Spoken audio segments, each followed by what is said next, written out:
2026-yil 24-fevralda turibmiz. Mana bugun Peshku limonchilik maktabida o'sha tomorqa deymizmi endi, masalan o'sha tomorqa usulida ekilgan dalalarimizda pomidorlarimiz mana gullashni boshladi. Mana bunda hech qanaqa masalan atapleniya deymiz-ku, buna isitish turbalari yoki kotyollar, qozonlarimiz qo'yilmagan. Oddiygina o'sha Peshku metodi bilan, Peshku limonchilik maktabini metodi bilan bu ko'chatlarimiz yetishtiriladi. Buni ustunligi nimada? Avvalambor bu ko'chatlarimiz ekilishidan 40 kun oldin aslida ko'chat tayyorlash boshlanadi-da, ekilishidan 70 kun oldin tayyorlashni boshlaymiz. Va shu bilan birgalikda biz birinchi martga emas, kerak bo'lsa fevralning 1-gacha ko'chatlarni yerga qadab bo'lamiz. Buni ustunligi nimada bo'ladi? Ustunligi o'sha 2 kilolik masalan idishlarda, biogomuslarda qilib buni parvarishlab dalalarimizga qo'yamiz. Dalalarimizga qo'yganimizdan keyin eng o'sha xalqimiz iste'moliga zarur bo'lgan, ayni o'sha gaz tizimi bilan ishlaydigan issiqxonalarimiz endi mevalarini berib oxirlab qolgan paytida, bu degani shu aprelning 20-sidan keyin mayning 10-gacha shu o'rtada bir tanqislik bo'ladi-da, shu paytda mahsulotimiz yetishib chiqadi.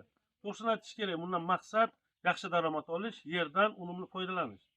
Mana hozir biz buni aytib o'tadigan bo'lsak, hozir xudo xolasa mahallamizda o'zida shu narsani yo'lga qo'ygan bo'lsak, hozir mahallamizning har bir xonadonida mana shu holatdagi pariklarimiz, albatta mana shu holatdagi pomidorlarimiz bor. Bu nimani olib keladi? Masalan, bu ertacha o'sha xalqning to'qligini olib keladi. Hozir mahallaga kirib ko'rishingiz mumkin, mashinasi yo'q xonadonning o'zi yo'q-da, to'g'risi. Bekor odamning o'zi yo'q. To'g'ri, endi hujjatda, qog'ozda balkim ishsiz bo'lishi mumkin, lekin kamida 20 sotix, 30 sotikgacha issiqxonasi bor.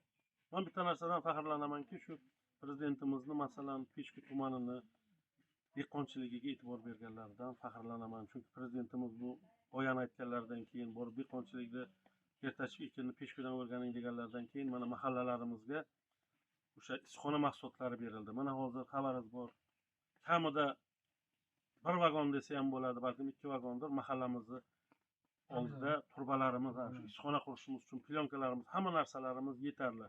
Bu nimadan olib keladi? Bu o'sha oldingi biz eski stilda ekkan o'sha 1 gektar yerdan 2 tonna, 3 tonna paxta olib yurgan usulda bo'ladigan bo'lsa, hozir 1 gektar yerdan kerak bo'lsa 60 tonna, 100 tonnagacha pomidor olishimiz mumkin. Va shu bilan birgalikda xalqimizni o'sha manfaatdorligini oshirishga olib keladi. bozorlarimizni arzonlashtirish.